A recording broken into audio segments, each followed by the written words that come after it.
Today we need to talk about what may go down as the most catastrophic foreign policy blunder in modern American history.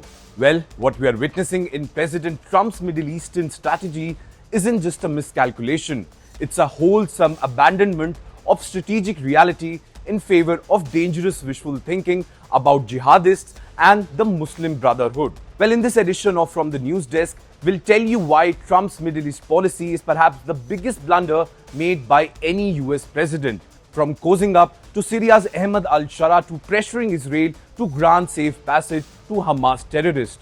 Well, not only this, but Trump's dangerous delusion that countries like Turkey and Qatar are true partners in solving the Middle Eastern chaos. Stay with us because you will know how Trump's Middle East policy will have consequences that could haunt us for generations.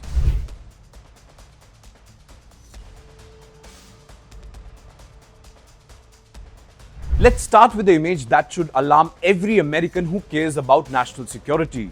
Ahmed al-Sharaa sitting in the Oval Office this week and being praised by the President of the United States as a very strong leader. For those who need a reminder, al-Sharaa is a former Al-Qaeda operative. He was deeply embedded in ISI-affiliated terror networks.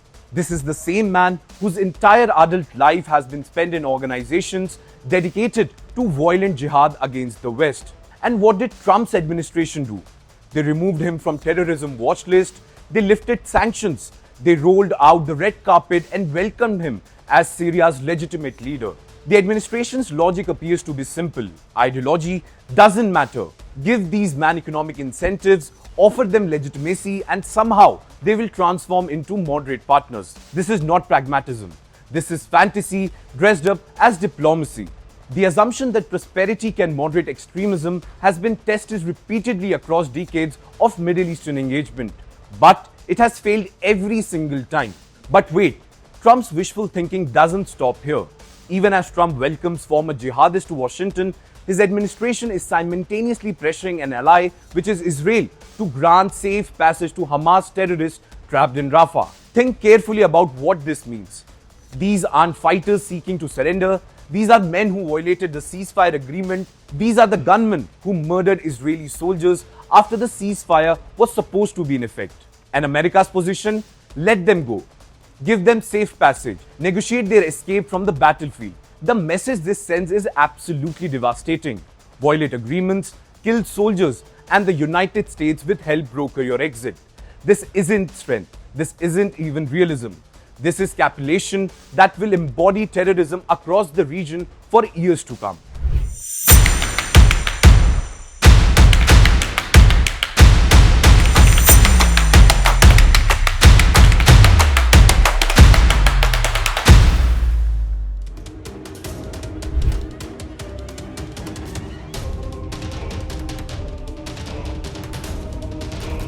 Now, adding to this confusion is a second fundamental error that compounds the first one.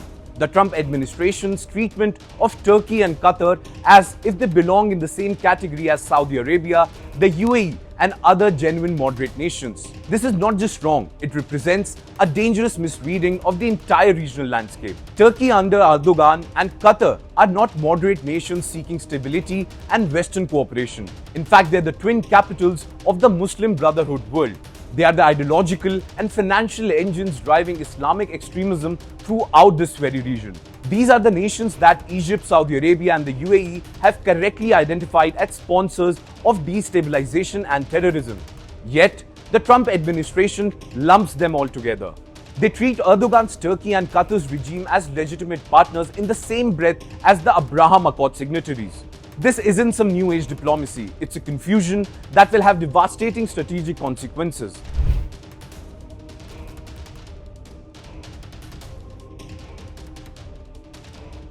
Now, the biggest tragedy is that genuine partners existed who wanted peace in the region. The Abraham Accords represented a sort of real breakthrough. At least the partner nations understood what shared security means and why it matters, and more importantly, they understood the situation beyond sectarian ideologies.